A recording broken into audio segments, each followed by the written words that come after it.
أعوذ بالله من الشيطان الرجيم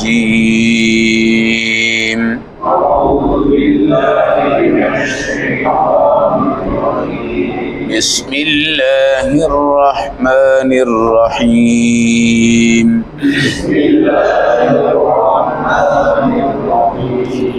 تلاوت کردہ آیت مبارکہ کا ترجمہ۔ قل، اے ہمارے حبیب آپ کہہ دیجئے، للمؤمنین، تمام اہل ایمان سے، یغضوا من ابصارہم، کہ وہ اپنی نگاہیں نیچی رکھیں، ویحفظوا فروجہم، اور اپنے شرمگاہوں کی حفاظت کریں، ذالک ازکی لہم، یہی ان کے لیے پاکی کا بہترین ذریعہ ہے، ان اللہ خبیر بما یصنعون، بے شک اللہ باخبر ہیں ان کے اعمال سے۔ آیت نمبر 30، پارہ نمبر 18، سورۃ النور۔ یاد رکھیے، قل کے ذریعے جتنی آیات آتی ہیں ان میں ایک خوبصورت جھلک ہوتی ہے۔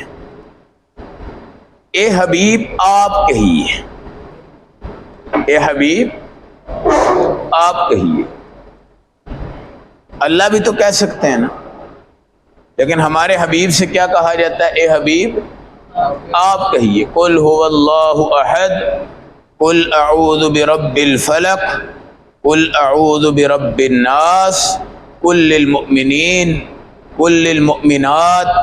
آپ اگر یہ تصور کریں کہ آپ کو اس وقت نبی پاک بھی ساتھ خطاب کر رہے ہیں، اس کا تصور لینے کے بعد آپ کے اندر انشاءاللہ اس کی تاثیر اور برکتیں کیا ہو جائیں گی؟ زیادہ ہو جائیں گی۔ تمام اہل ایمان سے آپ کہیں، کیوں؟ ہمارے نبی حیا والوں کے امام ہیں، شرم والوں کے امام ہیں، پردے والوں کے امام ہیں، عفت و پاک دامنی کے امام ہیں۔ یغضوا من ابصارہم، نگاہیں نیچی رکھیں۔ یہ جو نگاہ ہے یہ شیطان کا تیر ہے، پکا تیر ہے۔ زنا کی ابتدا نگاہ ہے، عورت کو چھیڑنے کی ابتدا نگاہ ہے، حیا پیدا کرنے کی بھی ابتدا شرم والی نگاہ ہے۔ نبی پاک کے بارے میں حدیث میں آتا ہے کہ نبی پاک صلی اللہ علیہ وسلم اتنے حیادار تھے، اتنے حیادار تھے جس طرح کنواری بچی اپنے دوپٹے میں حیا کر رہی ہوتی۔ اس کے والد پوچھتے ہیں کہ بیٹا ہم آپ کی شادی کرنا چاہ رہے ہیں، تو بتائیں وہ بولتی ہے؟ نہیں، بلکہ وہ اور جھک جاتی ہے۔ ماں اگر پوچھتی ہے وہ اور جھک جاتی ہے، بھائی اگر آ کے پوچھتے ہیں وہ اور جھک جاتی ہے۔ لیکن نبی پاک صلی اللہ علیہ وسلم کی حیا اس کنواری لڑکی سے جو دوپٹے میں شرمیلی ہوتی ہے، آپ اس سے بھی زیادہ کیا تھے؟ حیادار تھے۔ حضور اکرم صلی اللہ علیہ وسلم نے ایک دن حضرت علی رضی اللہ تعالیٰ عنہ سے فرمایا کہ جب تو بازار میں چلے، اگر کسی عورت پر اچانک تیری نگاہ پڑ جائے تو معاف ہے، اس کے بعد تو اپنے ارادے سے نکاح ڈالے گا تو اس پر تجھے گناہ ہو، اس پر تجھے کیا ہوگا؟ گناہ۔ مدینہ میں ایک عورت تھی، بڑی پاک دامن تھی، بکریاں چرا رہی تھی۔ ایک اوباش لڑکا آیا اور اس کو ایسے جھانکنے لگا، ایسے جھانکنے لگا اور اس کو دیکھنے لگا۔ اللہ اکبر! اس نے اپنے دونوں ہاتھوں سے دونوں آنکھیں نکالی اور باہر پھینک دی اور نابینا ہو گئی اور خون کے فوارے چھوٹ گئے۔ لوگوں نے کہا یہ کیا کیا ہے تم نے؟ کہا میں نے مرنے کے بعد ان آنکھوں سے اللہ کے نبی کو بھی دیکھنا ہے اور اللہ کو بھی دیکھنا ہے، اور ان گندی آنکھوں سے میں کیسے دیکھ سکتی ہوں جن کو ایک گندا آدمی دیکھ کے چلا گیا۔ اللہ مجھے نئی نگاہ عطا فرمائے گا، نئی نگاہ عطا فرمائے گا۔ اس نگاہ کو آج تک ہم نے زیادہ کس جگہ لگایا ہے حاجی صاحب؟ کس جگہ لگایا ہے؟ آپ کمپیوٹر پہ ہیں، آپ اپنے آفس میں ہیں، آپ ایک ڈرامہ دیکھ رہے ہیں، آپ ایک فلم دیکھ رہے ہیں، آپ کیرم بورڈ کی گیم کھیل رہے ہیں، آپ بلیئرڈ کی گیم کھیل رہے ہیں، آپ لڈو کی گیم کھیل رہے ہیں، آپ چائے بنا رہے ہیں، ابتدا سے آخر تک اس کا پروسیجر ہے. سالن بنا رہے ہیں، گھنٹے 1.5 گھنٹے کا پروسیجر ہے. آٹا گوندھ رہے ہیں، کتنا پروسیجر ہے. ایک خاتون ہماری جھاڑو مار رہی ہے، ایک ایک تنکے کو دیکھتی ہے، ایک ایک ذرے کو دیکھتی ہے، ایک ایک نشان کو دیکھتی ہے. وہ ساری نگاہیں وہاں پہ صرف کرتی ہے. ایک دھوبی کپڑے دھو رہا ہے، وہ ساری کی ساری نگاہیں وہاں پہ کیا کرتا ہے؟ صرف کرتا ہے. ایک آدمی ہے جو کسی سمندر پہ پانی دیکھ رہا ہے، کسی آبشار کو دیکھ رہا ہے، کسی پھول کو دیکھ رہا ہے. ایک وہ آدمی ہے جس کے 24 گھنٹے میں زیادہ اوقات قرآن دیکھنے پہ گزر رہے ہیں، باپ کا چہرہ دیکھنے پہ گزر رہے ہیں، ماں کا چہرہ دیکھنے پہ گزر رہے ہیں، حدیث رسول دیکھنے پہ گزر رہے ہیں، بیت اللہ کو دیکھنے پہ گزر رہے ہیں، نکلے ہوئے چاند کو دیکھتا ہے وہ گزر رہے ہیں، اور اللہ کے دین کے احکامات کا مطالعہ کرتا ہے وہ دیکھتے ہیں. ایسے ایسے محدثین ہیں 40 سال قلم کاپی اور لکھنا، اور ان کی بیوی آ کے پانی کا گلاس پکڑ کے ان کو پلا رہی ہے، روٹی کا ٹکڑا سالن میں بھگو کے ان کو کھلا رہی ہے. وہ اپنے ہاتھوں سے پانی بھی نہیں پکڑ رہے، سالن بھی نہیں پکڑ رہے، اور وہ کہتے ہیں ہم حدیث لکھیں اور دین لکھیں. اور اس پر ان کی نگاہیں کمزور ہو گئی، اس پر ان کی نگاہیں کیا ہو گئی؟ کمزور ہو گئی. اب اگر سوال کیا جائے بھائی تم نے اینک لگانی ہے، کیوں لگانی ہے جی؟ کوئی کہے گا، ہماری دادی اگر ہوگی وہ کہے گی پتر میں نے قرآن نہیں پڑھیا جاندہ جی. اور ہمارا کوئی بچہ ہوگا وہ کہے گا جناب میں نے کمپیوٹر پہ کام کرنا ہوتا ہے، میں نے ٹی وی دیکھنا ہوتا ہے، میں نے بلیئرڈ کھیلنی ہوتی ہے، میں نے کرکٹ کھیلنے ہوتے ہیں، میں نے فلاں چیز کھیلنی ہوتی ہے، مجھے اس کے لیے نگاہ چاہیے، مجھے اس کے لیے کیا چاہیے؟ نگاہ چاہیے. تو آنکھ ایک کمال کی چیز ہے. آنکھ کیا ہے؟ ایک کمال کی چیز ہے. اور اللہ نے اس آنکھ میں بڑی شرم کے پردے رکھے ہیں، بہت بڑی حیا کے پردے رکھے ہیں. اس لیے قرآن کہتا ہے ان کو جھکاؤ، نگاہوں کو جھکاؤ غیر محرم عورت سے، غیر محرم عورت سے. اچھا، نبی پاک صلی اللہ علیہ وسلم جب زمین پہ چلتے تھے تو آپ ایسے سیدھے ہو کے نہیں چلتے تھے، بلکہ تھوڑا سا آپ کا جھکاؤ ہوتا تھا. وہ ایسے چلتے تھے جیسے سیڑھیوں سے کوئی نیچے آ رہا ہوتا ہے. حضور کی نگاہ ہمیشہ کیا رہتی تھی؟ نیچے رہتی تھی. اور ہم جناب اکڑ کے چل رہے ہوتے ہیں، ادھر گھوم رہے ہیں، ادھر گھوم رہے ہیں. اور بازار میں تو سمجھیں کہ ہمارے نظارے آئے ہوتے ہیں ہمیں دیکھنے کے لیے اور ہمیں دکھانے کے لیے. بازار میں تو ہماری بچیاں بیٹیاں بن سمر کے کھل ڈل کے آئی ہوتی ہیں، اور بندہ دائیں طرف دیکھے تو عورت، بائیں طرف دیکھے تو عورت، سامنے دیکھے تو عورت، پیچھے دیکھے تو عورت. اور یہ نظام ہے، یہ کیا ہے؟ نظام ہے. نگاہوں کو پست رکھنے میں بڑا نور ہے، نگاہوں کو پست رکھنے میں بڑی شرافت ہے، نگاہوں کو پست رکھنے میں بڑی عزت ہے. مثنوی شریف ایک بہت بڑی کتاب ہے. ایک واقعہ حضرت نے وہاں پہ نقل کیا، علامہ روم رحمۃ اللہ علیہ نے. ایک آدمی کی نگاہ چلی گئی، وہ دعا کرنے لگا، یا اللہ مجھے نگاہ عطا فرما دے، میں نے صرف قرآن دیکھنا ہے. آج بھی اگر کسی کی نگاہ کمزور ہو گئی ہے تو رب سے کہے کہ اللہ میں نگاہ مانگ رہا ہوں، قرآن کے لیے مانگ رہا ہوں، قرآن کے لیے مانگ رہا ہوں. تو انہوں نے واقعہ لکھا ہے کہ جب وہ قرآن کو کھولتا تو اللہ اس کی نگاہیں کھول دیتے، جب وہ قرآن کو بند کرتا تو نگاہ بند ہو جاتی. نگاہ کیا ہو جاتی؟ بند ہو جاتی. یہ اللہ والوں کا نظام ہے. ایک بہت بڑے قاری ہیں جو ہمارے عام قرہ سے ہٹ کر نا، جو بڑے مصری اور بڑے بڑے قرہ ہوتے ہیں، اس کو ہم کہتے ہیں 7 اور 10 کے قاری ہیں. کس کے قاری ہیں؟ 7 10. یہ 17 قراتیں ہیں، 17 طریقے ہیں قرآن پڑھنے کے. الحمدللہ میں نے بھی 7 10 مکمل پڑھی ہے. 17 طریقوں سے قرآن پڑھا جاتا ہے. اور اس میں ایک طریقہ ہے شاطبیہ کتاب کا، اور ایک طریقہ ہے طیبہ کتاب کا. ہمارے ایک استاد تھے حضرت قاری محمد تقی الاسلام، ہمارے پورے خاندان کے استاد تھے. تو پاکستان میں طیبہ کی سند ان کے پاس تھی. الحمدللہ انہوں نے ہمیں طیبہ بھی پڑھائی، ورنہ اکثر قرہ پڑھتے ہیں شاطبیہ کے طریق سے. لیکن طیبہ جو کتاب تھی اس کی شرح بھی انہوں نے لکھی، اس کے طریق سے ہمیں بھی پڑھایا، اور اللہ کے فضل و کرم سے وہ ساری قراتیں الحمدللہ سکھائی. ایک امام تھے، ان قراتوں میں امام ہوتے ہیں، جیسے فقہ میں امام ہے، امام ابو حنیفہ ہے، دوسرے ہیں، تیسرے ہیں. تو قراتوں میں بھی امام ہوتے ہیں. اس میں ایک امام تھے امام قالون، ان کا نام کیا تھا؟ اچھا، وہ کانوں سے بہرے تھے.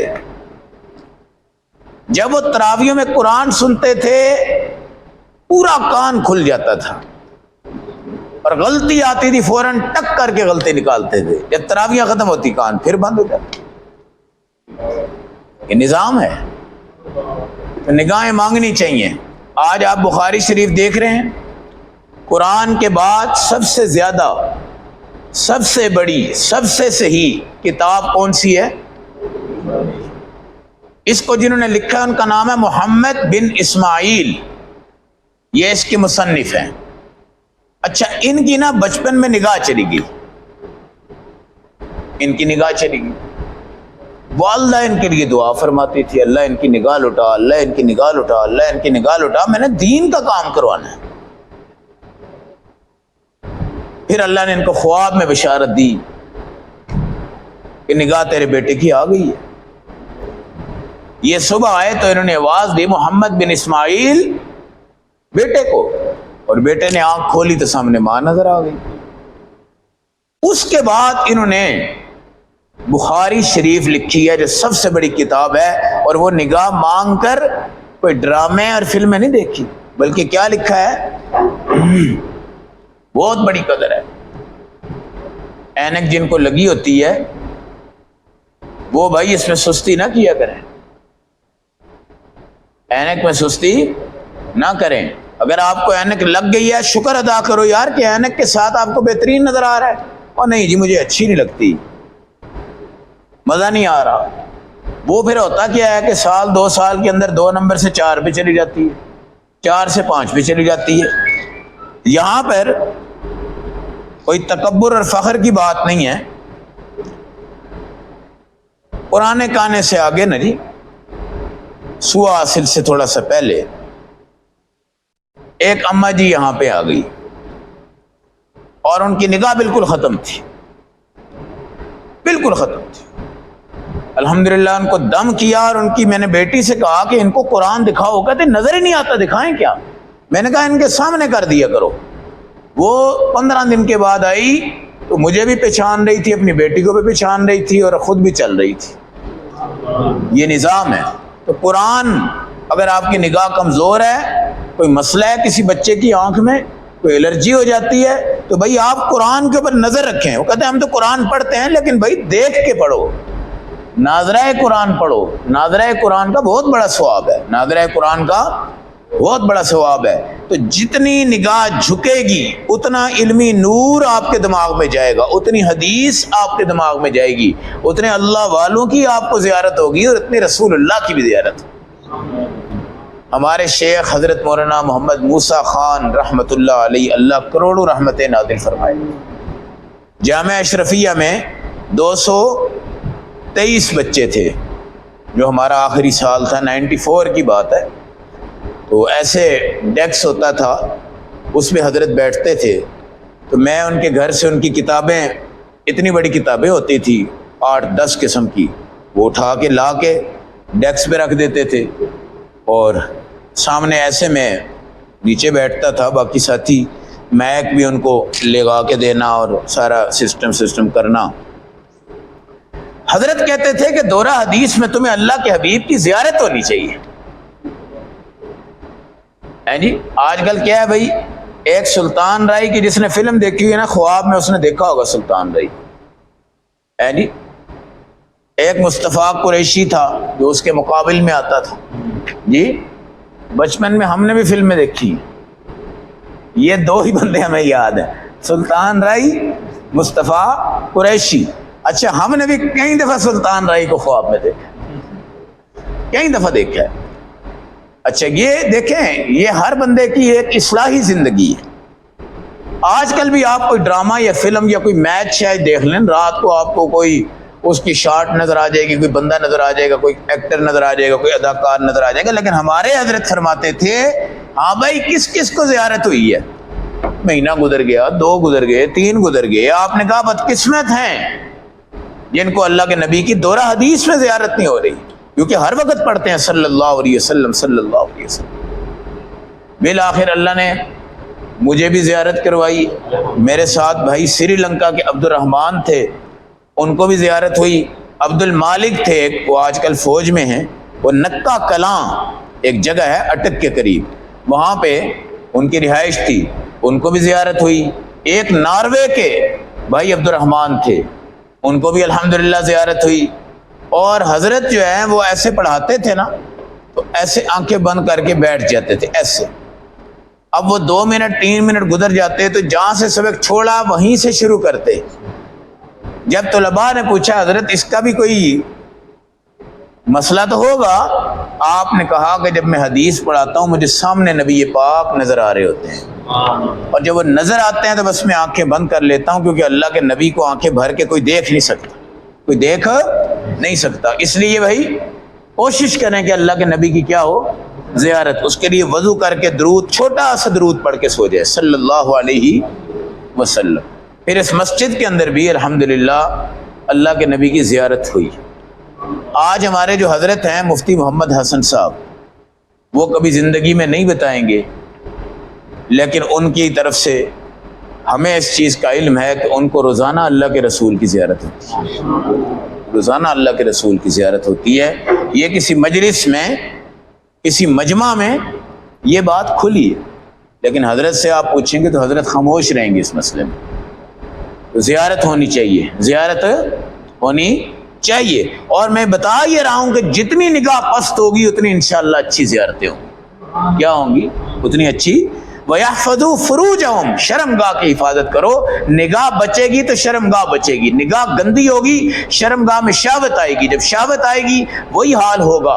ماؤں سے لوگوں نے زنا کیا ہے, سکی بیٹی سے زنا کیا ہے, بہانجی سے زنا کیا ہے, ایک بندے نے اپنی سکی بہن سے نکاح کیا ہوا ہے اس معاملے کے اندر. اور یہ آئے دن جو خبریں اخباروں میں چلتی ہیں, 6 سال کی بچی, 8 سال کی بچی, 9 سال کی بچی, 10 سال کی بچی, یہ کیا ہے؟ یہ صرف اور صرف نگاہوں کے کرتوت ہیں.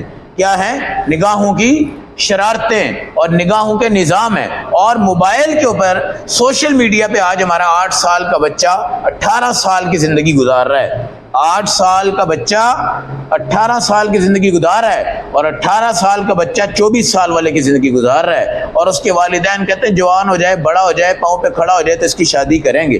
اور شادی کرنے کے بعد پتہ چلتا ہے جناب یہ کسی اور بچی میں انوالو ہے, اور وجہ اس کی یہ ہے کہ ان کی پرانی بات چیت ہے, پرانی بات چیت ہے. یہ بھی کیا ہے؟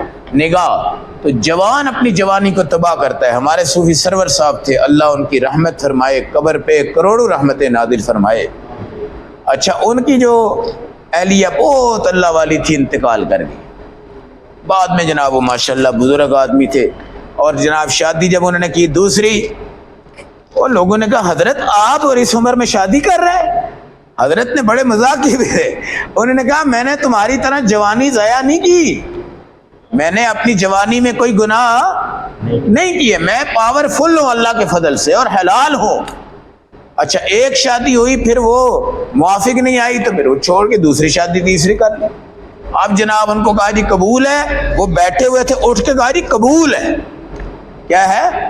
قبول ہے. اب کوئی کہے یار اینا مولویوں نے ویکھو کی کرن دے ہے, مولوی تو ہیں جو 4 شادیاں کر کے سنت پوری کر سکتے ہیں جی, باقی تو ایک کو ریجیکٹ کرتے ہیں تو دوسری کو سلیکٹ کرتے ہیں, پھر 2 ہو گئی, 2 کو ریجیکٹ کرتے ہیں تو تیسری کو سلیکٹ کرتے ہیں.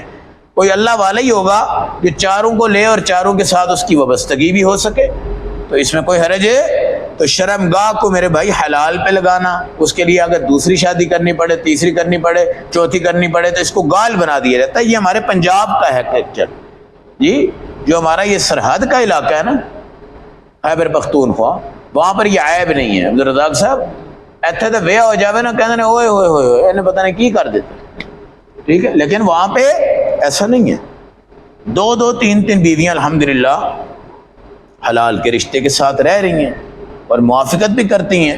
تو بھائی وہ اس لیے شادی کر رہا ہے کہ وہ کہتا ہے جی مجھے یہ پیاری لگ رہی ہے, مجھے یہ اچھی لگ رہی ہے, میرا اس پہ دل آ رہا ہے, تو ٹھیک ہے کرو شادی یار, اس میں کون سی گناہ کی بات ہے؟ صرف وسائل تمہارے پاس ہونے چاہیے. یہ نہیں کہ بھوکا مارنا ہے, اس کو پیاسا مارنا ہے, اور اس کو بے در کرنا ہے, یا ایک کو چھوڑ دینا اس کو کرنا ہے. قرآن کہتا ہے ذالک ازکا لہم, یہ نگاہ جھکے گی, شرمگاہ بچے گی. یہ تمہیں پاک کرے گی، تمہارے اوپر نور آئے گا، تمہارے اوپر بصیرت آئے گی، بصارت آئے گی، اور انشاءاللہ تمہارا رنگ بھی اچھا ہوگا، صاف ستھرا ہوگا۔ یہ جو آج کل یہ حکیم بیٹھے ہوئے ہیں نا جی، آؤ بھائی ہم آپ کو جوان بنا دیتے ہیں۔ جوان ہمارے بچے شادی سے پہلے حکیموں کے نتھے چڑھے ہوتے ہیں کہ جناب ہمیں جوان بنا دیں۔ اللہ کے بندو، حلال شادی کرو، حلال رشتے پہ آؤ، اللہ رب العزت آپ کی ہر چیز کے اندر کیا فرمائیں گے؟ مدد فرمائیں گے۔ اور ان کے چکروں میں، شباب اور جوانی کے چکر میں ایسا مت کیا کرو، مت کیا کرو۔ تو اللہ ہم سب کو اپنی شرمگاہ اور اپنی نگاہ، ان دو کی حفاظت کی اللہ توفیق عطا فرما دے اور بہترین جہاں والی زندگی نصیب فرما دے۔ اللہم صلی وسلم۔